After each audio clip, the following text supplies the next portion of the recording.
지역 이슈를 속 시원히 풀어보는 헬로우 이슈토크입니다. 정부의 5차 재난지원금을 전 국민 하위 88%에 지급하기로 했죠. 그런데 경기도에서 일부 지자체들이 경기도민 100% 지원을 들고 나와 논란이 되고 있습니다. 경기도 기초지자체마다 의견이 엇갈리고 있는데요. 부천시도 재정 부담과 형평성을 이유로 반대 입장에 섰습니다. 자세한 내용을 살펴보겠습니다. 오늘 함께할 두 분 소개합니다. 김명원 경기도의회 의원과 이도형 청운대 교수 나오셨습니다. 안녕하십니까? 네, 안녕하세요. 네, 지금 금주 지난주부터 가장 화두가 되고 있는 이슈이긴 한데 일단 경기도 일부 지자체에 제외된 상위 12% 도민에게 지급해야 한다는 입장이 논란이 되고 있다는 건데요.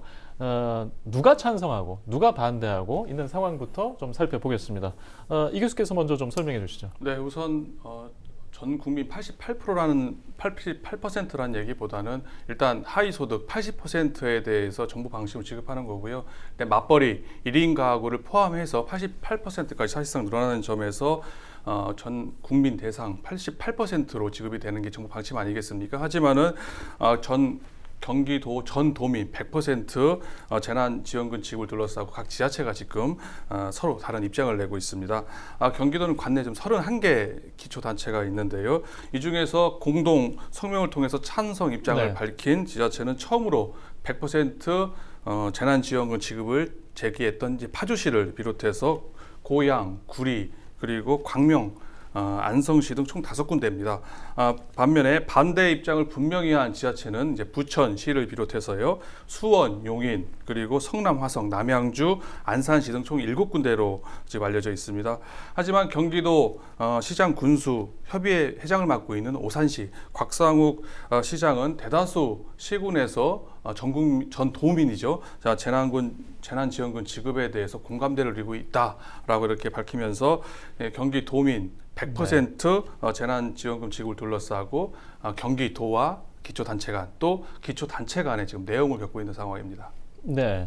일단 반대하는 입장들이 서로 다른 건 아닌 것 같아요. 일단 우리 지역에서는 부천시가 뚜렷하게 반대하고 있다고 했는데 지난해에도 비슷한 그렇죠. 일이 있지 않았습니까? 일단 반대하는 이유, 부천시가 현재까지 밝힌 이유도 좀 자세히 들어볼까요? 가장 큰 이유는 재정 부담이라고 볼 수가 있습니다.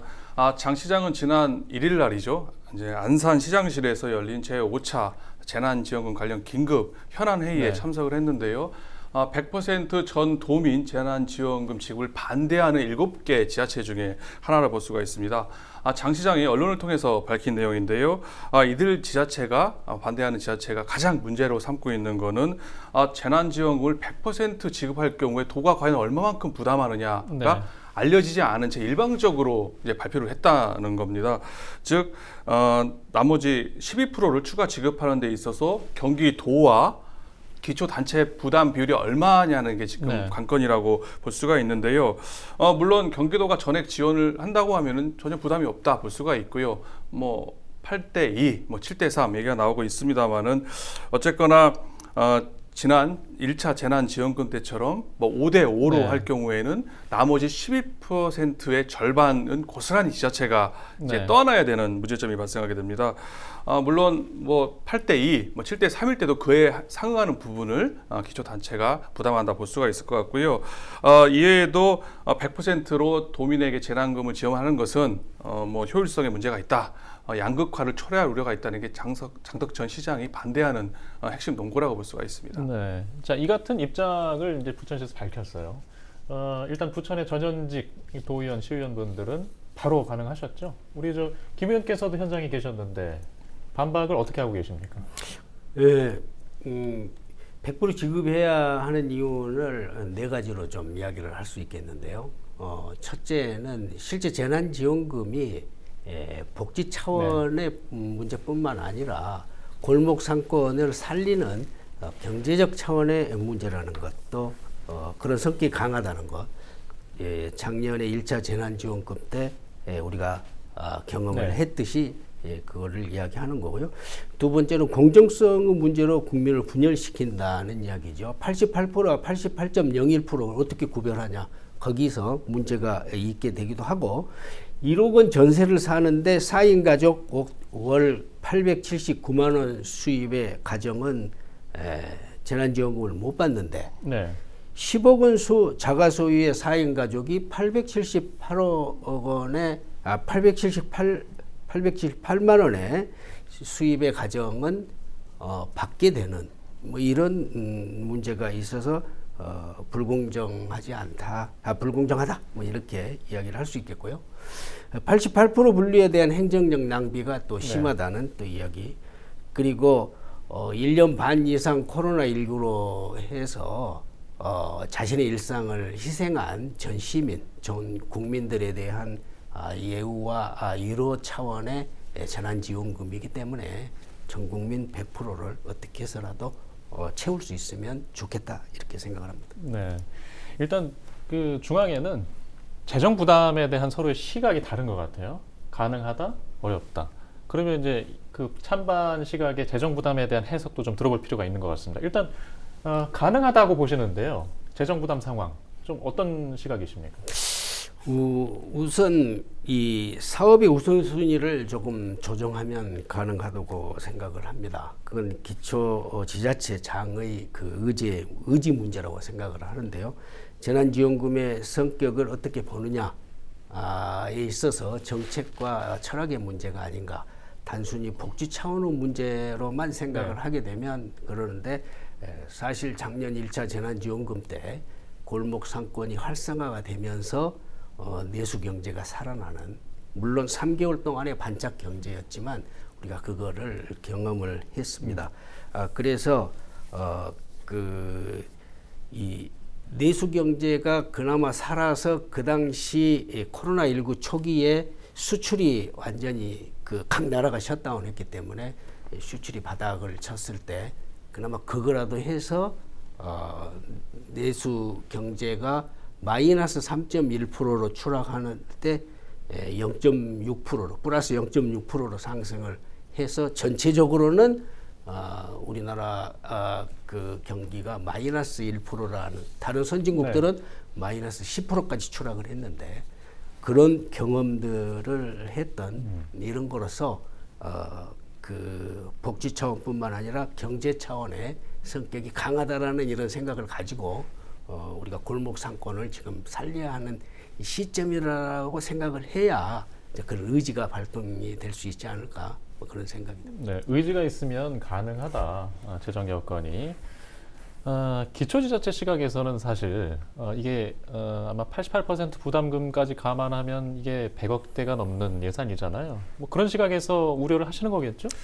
그렇습니다. 기초단체 입장에서는 상당한 부담으로 작용할 것이다. 우려스럽다 볼 수가 있을 것 같습니다.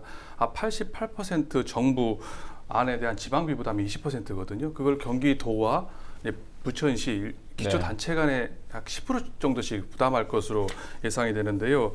기초단체 입장에서는 이조차 부담하기 벅찬 상황이라고 볼 수가 있습니다.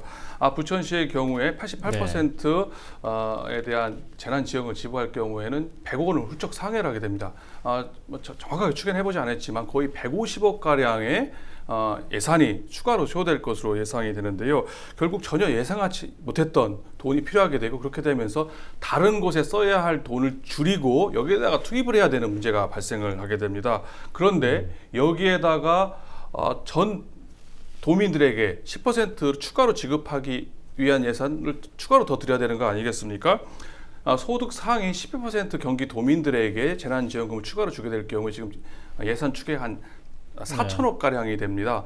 이거에 대한 부담을 일선 지자체가 부담하기에는 상당히 어려울 것이라 보여지고요. 경기도가 예산 대부분을 최대한 많이 재난지원금을 부담하지 않는 이상 일선 지자체, 기초단체 부담은 상당히 심할 것으로 전망이 된다 이렇게 볼 수가 있습니다. 네. 자, 이렇게 얘기한단 말이죠. 다른 사업의 우선순위도 미뤄야 하고 여러 가지 영향을 미친다.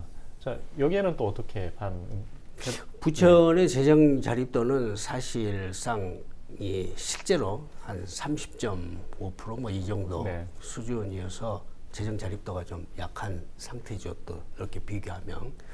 근데 실제 12%를 이야기를 했을 때는 이제 250억이 추가가 되는데 그 중에 경기도가 한 70% 이렇게 부담을 한다. 그럼 175억이고, 그러면 부천시가 75억을 보태는 건데요. 75억 보태는 거는 사업의 우선순위를 네. 조금 조정하면 충분히 가능하다, 뭐 이렇게 생각을 하고요. 그리고 최근에 6월 말까지의 그 지표 조사를 했더니 지금과 같은 경기가 또 그 지속 유지된다 하면 시세가 아마 175억 더 추가로 발생할 걸로 이렇게 보여지기 때문에 그 정도는 충분하다고 생각합니다. 지금 이제 7대 3, 그러니까 12% 추가 집할 때 경기도와 경기도 기초지자체 간 부담 비율을 7대 3으로 조금 얘기를 하셨거든요. 그 방향으로 논의가 되고 있는 건가요? 그 방향으로 그러니까 지자체가 좀 어렵다는 사실을 예. 경기도에서도 좀 예. 인지를 하고 있기 때문에 예. 70% 정도는 경기도에서 지급할 의향이 예. 있는 걸로 예. 이렇게 그 방향으로 지금 논의가 돼가고 예. 있는 걸로 제가 파악을 하고 있습니다. 경기도에서 얼만큼 부담할 것인가를 듣고 지금 반대하는 지자체들이 대응할 입장을 보였거든요. 자, 7대 3이라면 부담을 어떻게 수용할지 모르겠어요. 제가 볼 때는 7대 3으로 수용하기는 반대하는 지자체는 어려울 것이다 이렇게 예, 전망이 예. 됩니다. 기존에 지금 경기도 시장 군수 협의장을 맡고 있는 곽상욱 오산시장이 얘기를 했거든요.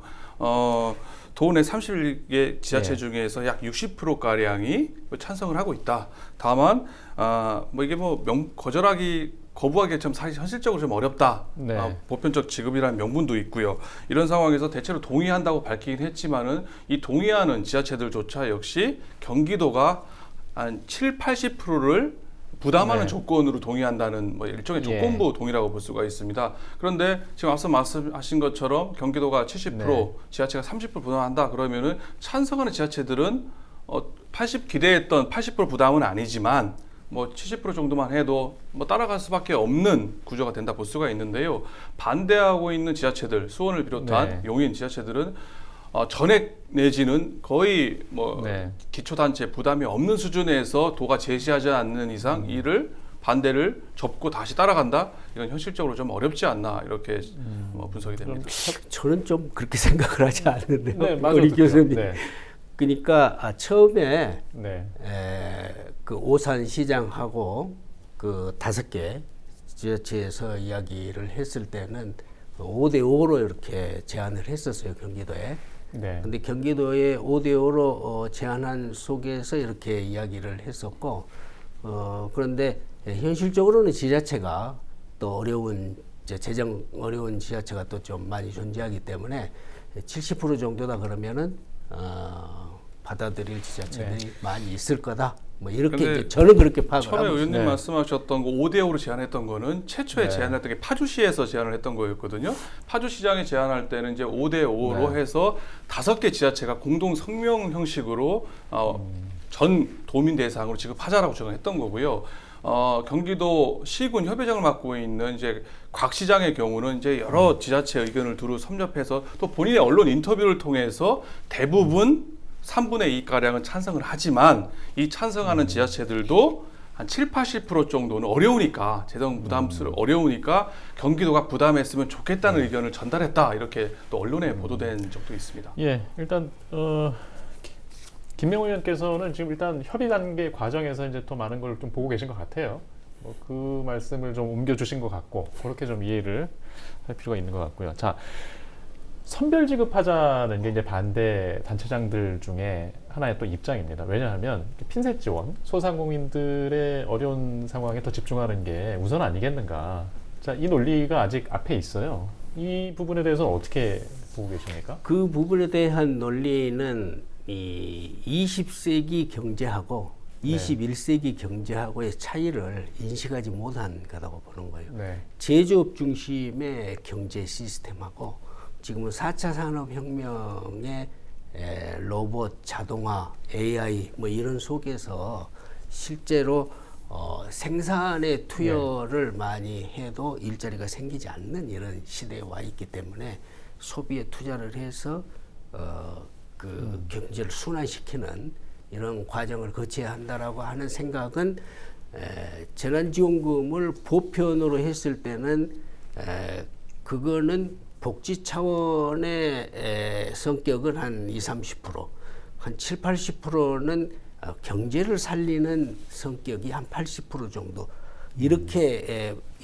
봐야 보편과 선별을 동시에 융합할 필요가 있겠다 이렇게 생각을 하는 거죠. 선별만 가지고는 실제 경제가 살아나지는 않습니다. 네. 그래서 보편과 선별을 융합해서 정책을 써야지 선별만 써야 된다, 보편만 써야 된다 이렇게 해서는 안 된다고 생각을 하죠. 예. 이제까지 1차 전 국민 재난지원금 할 때는 굉장히 이렇게 그 경제가 돌아가면서 임시직이라든지 일자리들이 급격하게 줄어들다가 다시 일자리들이 늘어나기 시작을 한 거예요. 그러니까 그게 소비가 향상이 되면서 생산이 늘어나고 생산이 늘어나니까 일자리들이 물론 임시직이고 하지만 일자리들이 늘어나기 시작을 한 거죠. 그러니까 전체적으로 경기가 살아난다는 이런 생각 속에서 이제까지 1차 했는데 2, 3, 4차가 선별이면 5차는 보편으로 하고 또 손실보상제도 법에 생기니까 그러면 손실보상은 또 선별로 해서 또 지원들을 하고 동시에 해줄 필요가 있다 이렇게 생각합니다. 예, 자, 이 상황에서 여론조사 결과들도 뭔가 민심에 어떤 잣대가 되고 있습니다. 좀 보면 찬성 의견 또 반대 의견 몇 퍼센트 나온 이야기들이 있어요. 자, 각자 좀 이 상황에 대해서 해석을 좀 듣고 싶습니다. 예.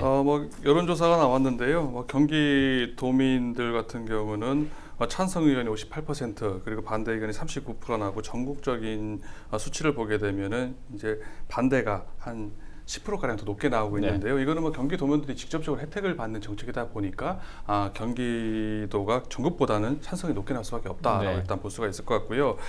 전국민 여론조사 추이를 볼 때도 보편이냐, 선별이냐 이런 정책적 차이보다는 민주당을 지지하느냐, 국민의힘을 지지하느냐는 성향의 차이, 그 지역별 차이에 근거한다 이렇게 분석이 될 것 같습니다. 실제로 광주 전라 지역에서는 경기도민들보다 전 도민 재난지원금 지급에 찬성을 하는 조사가 나왔다는 점에서 이렇게 해석이 가능하다 볼 수가 있고요. 다만 주목해야 될 부분은 경기도에서도 본표적 지급에 대해서 39%가 반대하는 의견이 나왔다는 겁니다. 상당히 어느 정도 높은 수치라고 볼 수가 있는데요. 즉 수혜자인 경기도민들도 보편적보다는 선별적 지원이 바람직하다라는 조사가 나온 건데요. 이 점은 앞으로 이재명 지사가 극복해야 될 문제가 아닌가 이렇게 생각이 됩니다. 예, 김 의원께서도 좀 해석이 다르실 것 같은데요. 경기도민들은 사실 경기도 재난기본소득이라는 개념으로 1차를 했었고 작년에 2차는 이번 설 명절 직전에 지급을 했었죠. 재난기본소득이라고 개념을 한 거는 코로나19 재난 상황에서 모든 그 도민들이 일상을 희생하면서 생겨나는 자기의 소득이 줄어드는 거니까 이 응당이 내 소득이 있어야 할 것이 줄어드는 문도 닫아라 여러 가지 사람도 잘 못 만나고 이러는 경제 활동들도 이렇게 폐쇄가 됐기 때문에 그것에 대한 자기 소득 없어지는 소득을 이렇게 주는 좀 권리로서의 의미를 부여하면서 사실은 했고 그리고 1차하고 2차 때도 실제로는 경기도의 채권 발행을 사실은 억지로 좀 하자 이렇게 했는데 굳이 안 하고도 그거를 했어요. 그때 이 경기도에서는 그 이재명 지사가 장기 상습 체납자 고액 이걸 3년 동안 1조 2천억 이상을 세금을 걷었으니까 그런 거에다가 좀 낭비적인 요소들 이런 걸 줄여서 사실은 이제 지급을 했었거든요. 그래서 그런 것들에 대한 경험을 경기도에서는 했기 때문에 하지 않았나. 그리고 많은 국민들은 재정이 없는데 하니까 나중에 우리가 또 갚아야 할 돈인데 이런 고민들을 해서 하는 것 같은데 그것은 너무 염려할 필요는 없다 이렇게 생각합니다. 다음 주에 뭔가 진전될 내용이 있기 때문에 오늘 이야기는 여기까지 좀 듣고 다시 모시기로 하겠습니다. 자, 이슈토크 오늘 순서는 여기서 마치겠습니다.